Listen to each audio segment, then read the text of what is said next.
Hello, everybody, and welcome to the Bridge podcast, where medicine meets the arts. This podcast comes out of a 9-week narrative medicine course that we're undertaking right now. We're right in week one, and this week we're exploring close reading as a an avenue, as a pathway toward attentive listening. Each week, we're going to be exploring a different facet of narrative medicine, or what it means to listen, read, and live more attentively. So each episode, I'll be joined by a student from our course. We have, I think, 14 students this semester. I'm especially excited for Anya to be with us today. Anya is a dear friend and has been a student of these courses and meetups and Zoom workshops for many years now. And she's also a writer and a traveler and has just returned from doing nonprofit work in India. So I'm hoping that through this podcast and our exploration of close reading together, you can actually get to know a little bit of this beautiful human we call Anya, and the wonderful work that she's doing in the world. So hi, Anya. How you doing? Thank you, Julia. That was a sweet introduction. Well, hello. Tell us a little bit about who you are and what you just got finished doing this summer. Yeah, well, just a few months ago, I came back from India. In the past few years, I've been going back and forth to India. It's kind of like a second home for me, but my actual home is in Ireland. That's where I am now. And when I was in India, uh, it's a balance between I have lots of friends and connections in India, but I mainly like to go there for purpose, and there's a pull there for more than just recreational. So a while ago, I did find a lovely NGO up in the kind of near the Himalayan mountains in the state Himachal Pradesh, and um, it calls itself an institute, but it's much more holistic than that. It's called Dharmalia, Mm. the place I was staying in. I mean, and once you're staying in that place, you kind of extend onto other branches within the country and meet people and take you everywhere. But yeah, up there it's a lot about I mean kind of everything, as I said, really holistic. It's people orientated, land orientated, spiritual orientated without being connected to any religion or uh, doctrine or system or anything like that. And it's really about bringing people in and exposing people to um, local traditions and the environment itself and kind of um, providing education and collaboration on how to kind of build about a better world for everyone and for yourself. It's taken me, and it's not something I can explain at present what this place is and what we do, because it's just kind of we try to do as best we can and everything. That's what they're striving to do. So it's a bit of a big basket of things. Beautiful. Beautiful. Yeah. You just said something that I'm curious about, and I want to ask about it, but it's a totally unfair question because you just said you can't explain it. And I'm basically asking you to explain it. What does what does it look like to build a better world in a place like that? How does one go about building a better world? Um, Gosh, I remember going to this place. You did have to fill out a little form, and it asked you all these type of questions, and you're asking me this and I have to answer it in a few minutes. It took me like months to write that application. Think of like what on earth like this. What's calling. Um, I guess what I've come to realize, it's easier actually in hindsight than in imagination at that point. Um, but I realized that building a better world, it's almost exclusively, but with a few other aspects, but a lot of it's to do with community Mm. and its people and its connection all the way through, and from small daily things to big projects that need like that will take time to manifest and to achieve.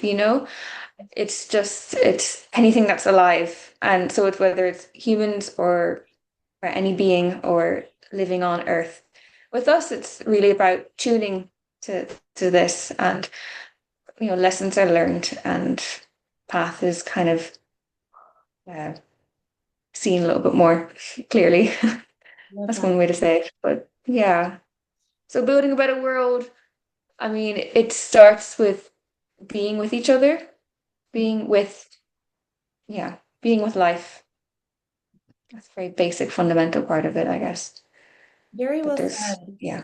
And I couldn't have planned a better segue into our discussion of close reading because what you're describing, this attunement to aliveness, this being with, for me, that's where close reading really begins, or attentive listening really begins. It's just being really, really present with a speaker, attuning yourself to the details of their lived experiences. And that inevitably uh, ends up bringing about the community and connection that you were talking about too. It's kind of the inevitable result of that kind of really close presence. Um, Absolutely. yeah, so maybe we could jump right into a little exploration of close reading. So this week we were talking about close reading and how it becomes attentive listening. And you've been doing this kind of work for years now, and you're such a skilled close reader. Can you talk a little bit about what close reading is for you and how it makes you a better listener? Sure. I'll give it a go. I mean, and I'm always learning as well. I kind of felt like I just realized before we started speaking that probably I write much more eloquently and clearly than probably how I speak. So throughout this, I might say gibberish or repeat myself or be verbose, but bear with me, Me everyone, and Julia. Um, but what is close reading for me? And that's the question, ultimately. too. Um, I mean, uh, yeah, when I think about it immediately, just from this week, Daniel's word, he coined the word embodiment, and it's really about Mhm. um, bringing your whole self to the text, to the reading practice, um, and which includes like your vulnerability, to be open. Uh, it's almost, I'm trying to think about in the practice of writing as well. And like, not that it's close writing, but, in a similar way to writing, you have to bring all aspects of yourself onto the page. And inevitably, if you're reading it back, you have to bring your presence, but also your history and everything with you. So, it's quite personal. Um, also like close reading. I think of even listening to music or looking at a painting. You look at every corner of what you're given and you listen to like the background and the layers. And I mean, it's really fun as well. And because you get to, you're actually being creative. It's kind of an offer to be really creative as well with what you're given. And, looking at it through different ways and stopping with it and yeah, developing like a strong relationship with the work first and foremost. Mhm. Yeah, you said so much there that I want to unpack. So I want to start off with this idea of reading as a relationship. You said, it's embodied. You have to be vulnerable. You have to bring your whole self to the text, and maybe that means bringing histories, wanted and unwanted histories with you, just to be aware of it and to know that it's there. And that's a fundamentally different type of reading than I was taught about in high school, at least. The close reading I was taught in high school was, you try to check yourself at the door as much as possible. You try to enter the text without muddy feet, and you try to divorce yourself from your own bias and context as much as you can. This kind of close reading, as we saw on this week's board. So this week, for those of you who are just tuning into this podcast, we looked at a text together by Sandra Cisneros called 11. And I'll go ahead and give you a little summary of it here. It's a story about a young girl who it's her birthday and she's in school and she's excited about her birthday. And she decides that she wants to have a cake with her parents that night, and she's thinking about it all day. And then she gets to school, and the teacher tries to make her tries to give her a sweater she doesn't own. It's this lost and found type sweater. It's kind of gross. It smells like cottage cheese. She doesn't want it, but the teacher insists that it's hers and tries to make her wear it. And she doesn't like it. She pushes it to the edge of her desk. And so already, as close readers of this text, we are allowing ourselves to feel with her. And that was something that we saw all over the boards this week, right? Like people already, just in the close reading, before we did any reflective writing, we're already projecting their own experiences into this and remembering how they something similar happened to them at this age where they were forced into something that they didn't want, or maybe they couldn't voice what they wanted to voice, or maybe they just felt unheard. And this embodied style of reading really creates the relationship that you're already talking about. And just to round out that story, the story ends actually with our young narrator. She's in some way vindicated because another little girl remembers actually that sweater is hers, so she doesn't have to wear it anymore. She takes it off with disgust, but now her birthday is ruined. And all of the years that rattle around inside of her 3-year-old self that wanted to cry, the 6-year-old self that just wanted to sit on mama's lap, all of these years rattling around in her kind of reduced, she wants them all to reduce to a zero and just float away into the sky like a balloon. And she leaves us with that feeling. And I can say without hesitation that everybody who was engaging with this text on the board really dove into that feeling with her, felt it with her, and was truly Mhm. present to her experience. Nobody took Yeah. this story as silly because it was told by a young girl, or like, oh, why do we have to, why do we have to go back to this kind of facile way of reading literature where it's just about, like a young girl's birthday. Everybody took it really seriously. Mhm. So that's such a great point. I'm talking too much about it. I should be turning it back to you. So let me turn it back to you now. I want to talk a little bit about that fun, layered, creative aspect of close reading. Um, Mm. because that reminds me that close reading is really for us as readers too. It's not for just for the writer whose work we're reading, reflecting it back to them, or the storyteller whose story we're listening to as we reflect it back to them, or the patient whose narrative we're listening to as healthcare providers as we reflect it back to them. It's also good for us Mhm. as listeners to close read. Can you talk a little bit about your experience as a close reader and how it serves you as well? Yeah. Uh, I think definitely I mean, close reading, certainly at the beginning, and certainly always in any first reading, whether you're beginning off close reading or plenty of years into it or whatever. It's also a challenge as well. And if you do it right, it's confronting. Yeah. In certain ways. Um, and if you're willing, it becomes engaging and rewarding. Uh, as well. Um, and a place of absolute growth for yourself the way through. I mean, there's no way you finish your reading the same as you started, perhaps. You go through a deep reflection and transformation in the process.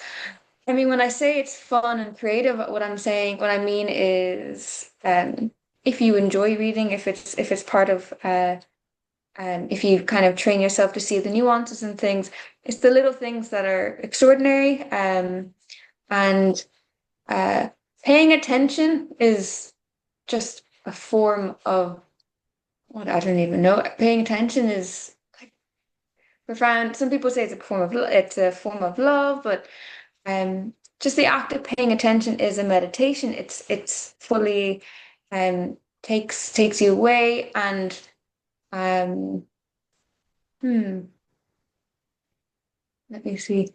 I mean, for me, I mean, just to explain what I find fun about it. I mean, I enjoy the words and it's creative, it's inspiring, and in the way that it's fun and creative, you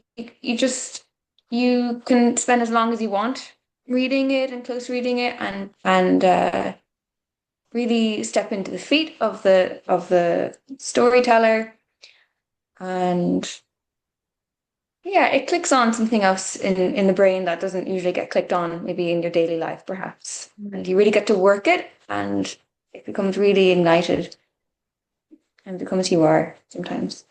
Absolutely. Yeah, there's an infinite depth to it. I was just talking with my husband about this earlier. I was like, I feel like I could spend 80 hours a week just diving into discussions on this discussion board for a 3-page text because Mhm. there's so much, and that still wouldn't be enough. Still wouldn't be enough time to look at it from to really flesh out all of these conversations developing on the boards. And there's also something, I don't know, sacred about that too. You said the attention as meditation. Mm. There's something that just feels profound in the conversations that we're having this week, where, just by virtue of brushing our close readings up against the close readings of others, we're learning as much as our engagement with the text. Yeah. And you said something else that I found really interesting. You said if you do it right, it's confronting. It's a place for growth. Mm. Uh, Mm. that I thought was really key for me this week. We we started with this learning journal question. How are you changing as you listen differently, as you learn about close reading? That was a learning journal question that people are answering Mm. in their journals over the course of the week. But I'm realizing that's the wrong question to start with on week one. It's not how are you changing as you listen differently. The real question is, how do you listen in the first place? And Mhm. I could see a lot of people on the boards this week actually going there already and recognizing their biases and their projections and being like, whoa, I that is a habit of mine. I didn't realize that it was a habit until I just saw it right there on the page. And now they're becoming Yeah. tuned to how they're listening. So it's a really extraordinarily self-reflective process. Yeah, absolutely. Yeah. Yeah. Um, so yeah, and it reminds me the goal is not really to get rid of these things. It's not to get rid of the lenses that we have because we're kind of stuck with them, but it Yeah. does confront you with your lenses in a productive way, Mm. and requires you to be more aware of them. Did you Yeah. do you have any of these lenses or habits of reading that you're kind of coming up Mm. against? Um, yeah. Hmm. Question. I mean, I feel it's I feel only lucky because as soon as I got back from my travels, I just really liked reading all of a sudden. I'm a reluctant for all my life I've been a reluctant reader, really. My mum's always been like throwing books at me, but I would only read the books that I had to do for my leaving cert, which is my, graduation things in high school. Um but I mean, at the same time, I knew it was. At the same time, I think reading began as close reading for me anyway. That's why when you ask me what close reading is, I just think of it as reading because when I read anything, I am a slow reader. I read slowly. I would go back and reread um sentences on the page just to really get them. Of course, and and even just reading itself is confronting for me. Um, I think there's a tendency to maybe want to, you know, go ahead of where you are on the page, whereas close reading makes you slow down word for word. Like, I think you don't need to rush yourself Mhm. as you read. Mhm. Um, Maybe I might have a tendency to like, and it's the same with just even a poem. I'll just read the whole thing and kind of be done with it, but actually hold on, just because it's one page of something or 3 pages doesn't mean, it's not a race. There's no deadline. It's really about uh, taking your time with with it. And if you take your time and forget the time, things emerge. So I think for me, and I'm still learning, and even with responses, people's responses, which I really enjoy. Um, just I like to take my time with it sometimes.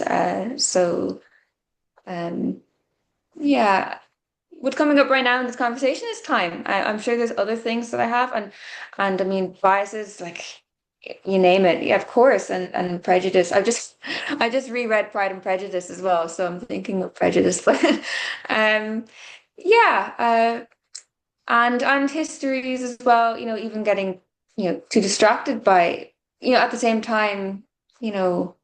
you can get distracted by things, but bringing yourself back to the text as well, to the thing in front of you.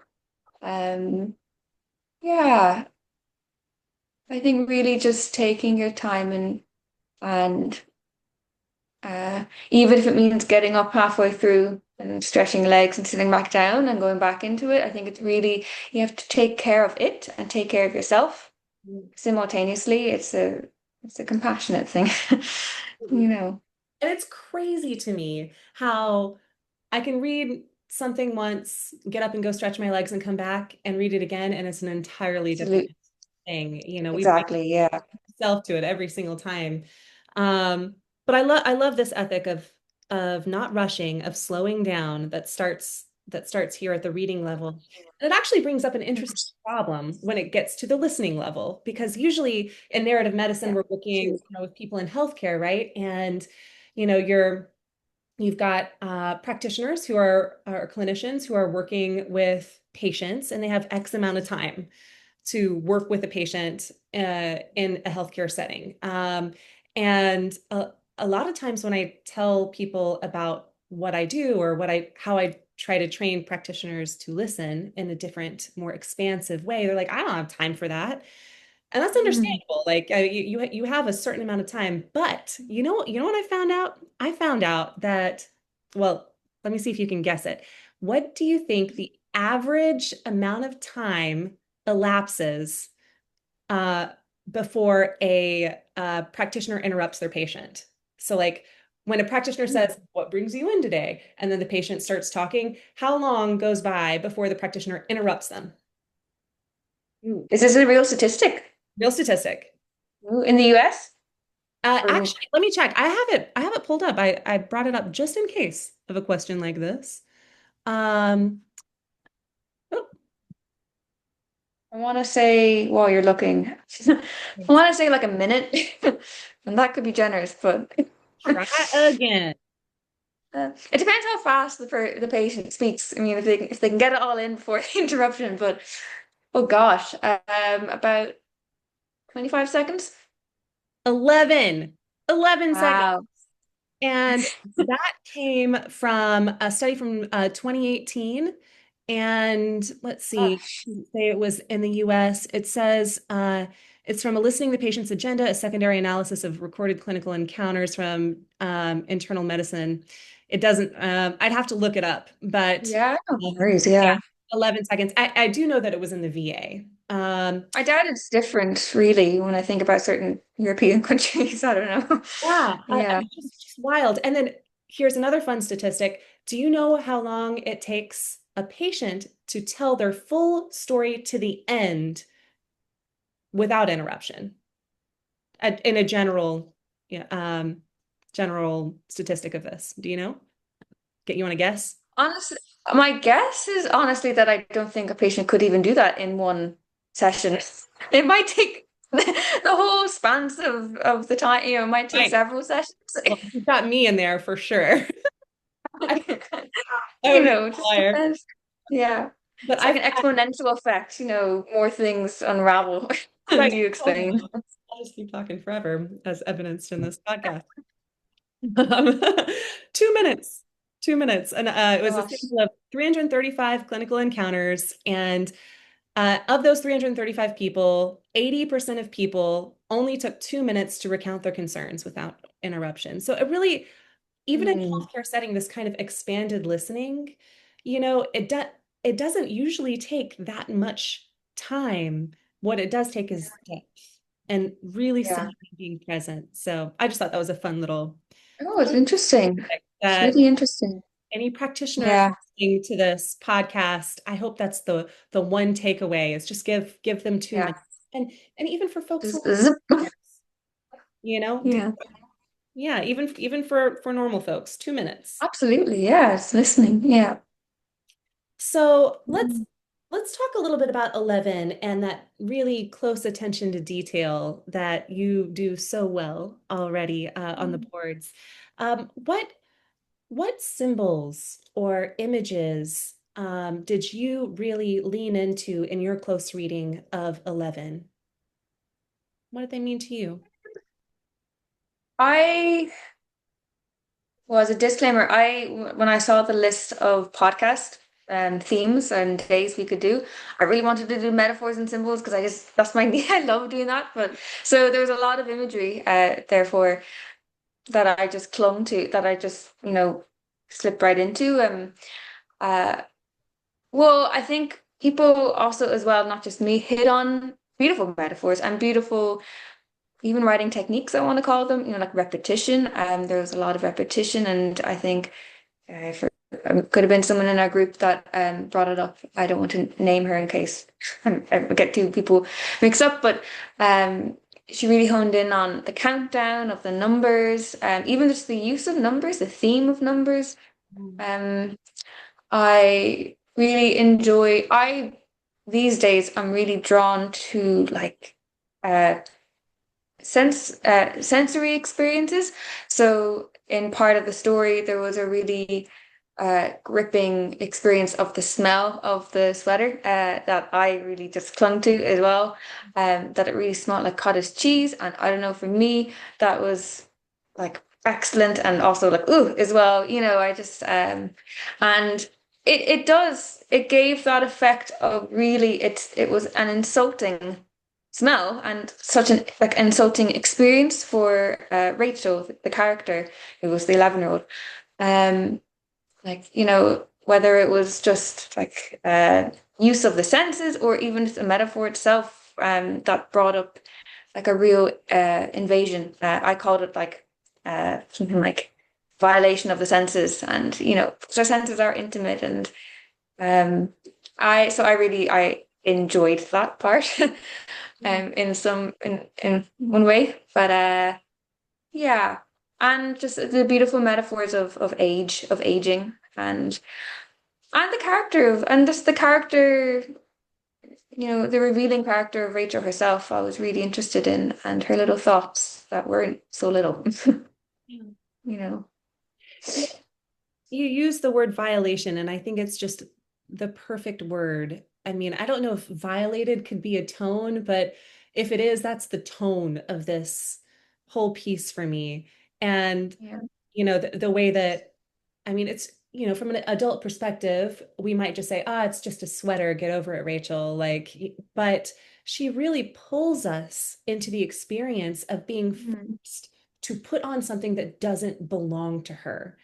And Yeah.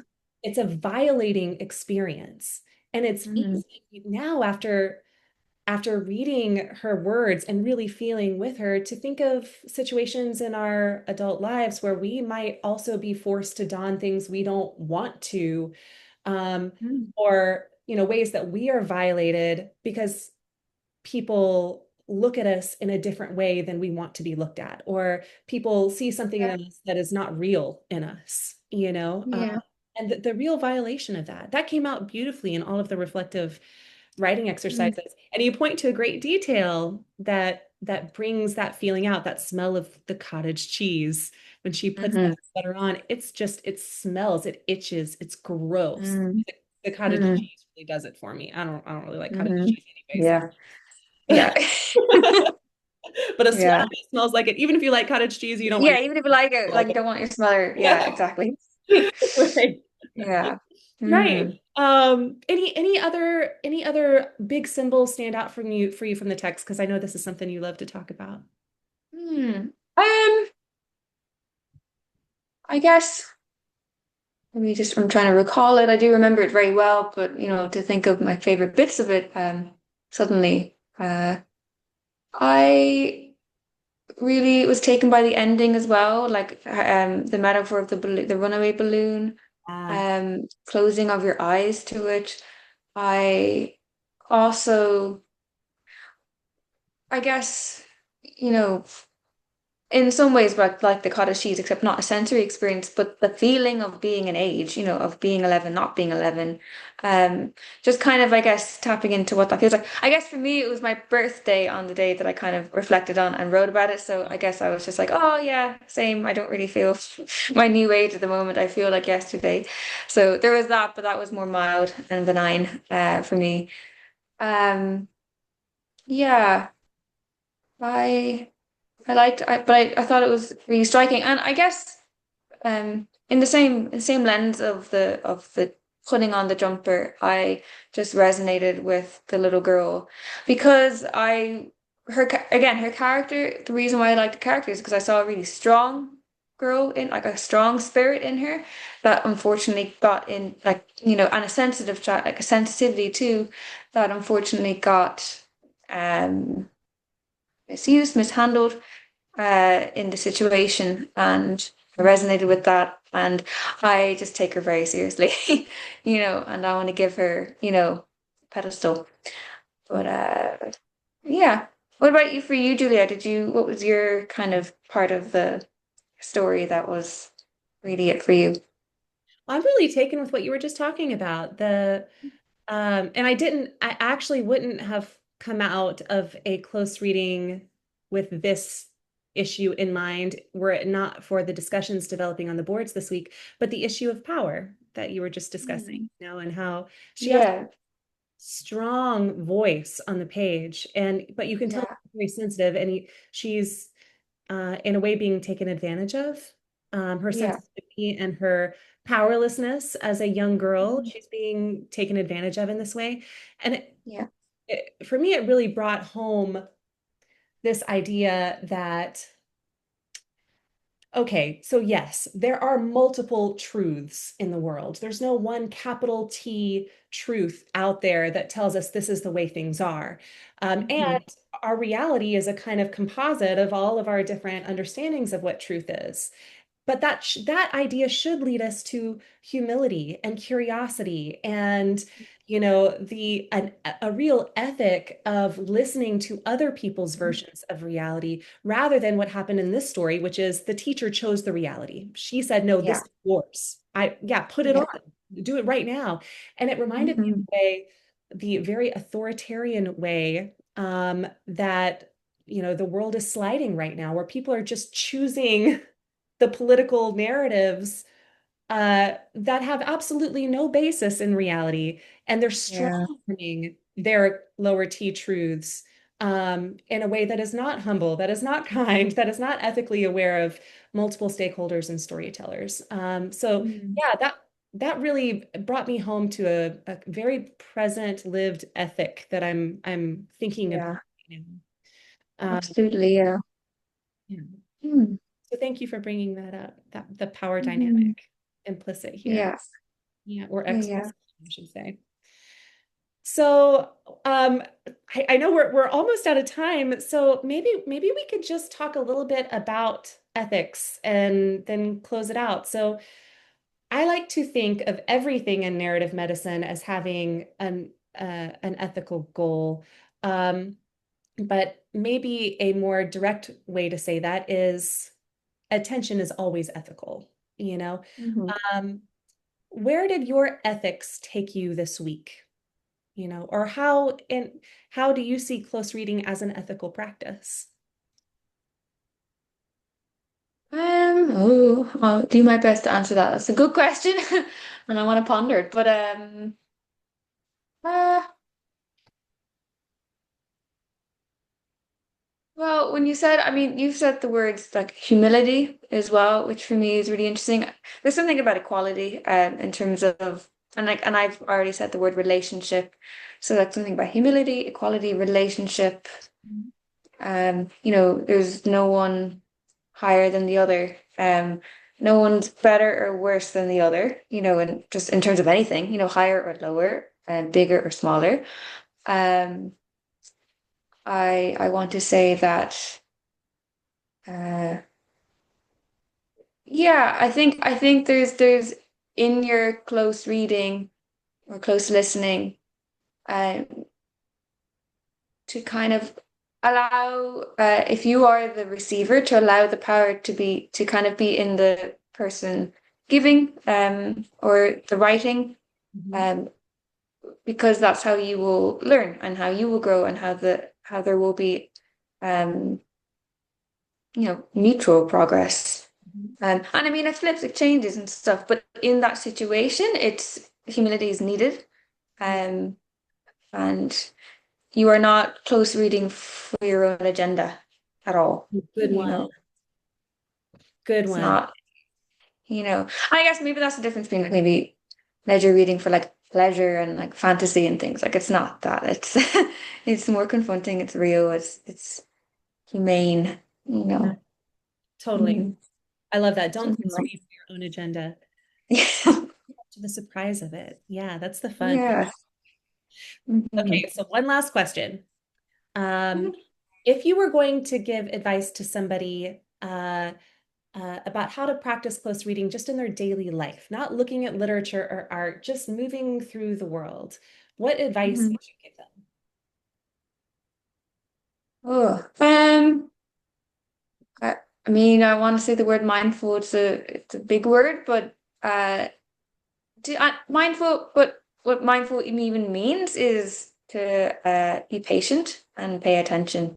I think there's patience necessary, and like the real meaning of patience, not just how to count a minute, uh, but like patience and presence, I love that. and yeah, That should be the subtitle for this whole shebang. Be patient and pay attention. yeah, yeah, Um, yeah. well, thank you. And willing to be changed as well, Ooh, yes. Willing to be changed. or moved, or anything. Gorgeous. Thank you so much. I love talking to you. Thank you so much for breaking the seal on our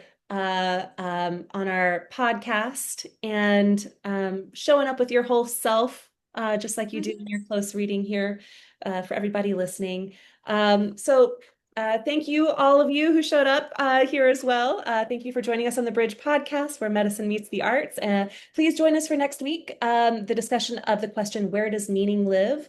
We're going to be talking about Frida Kahlo's painting, The Wounded Deer. Tune in. We hope to see you then. Thanks again, Anya.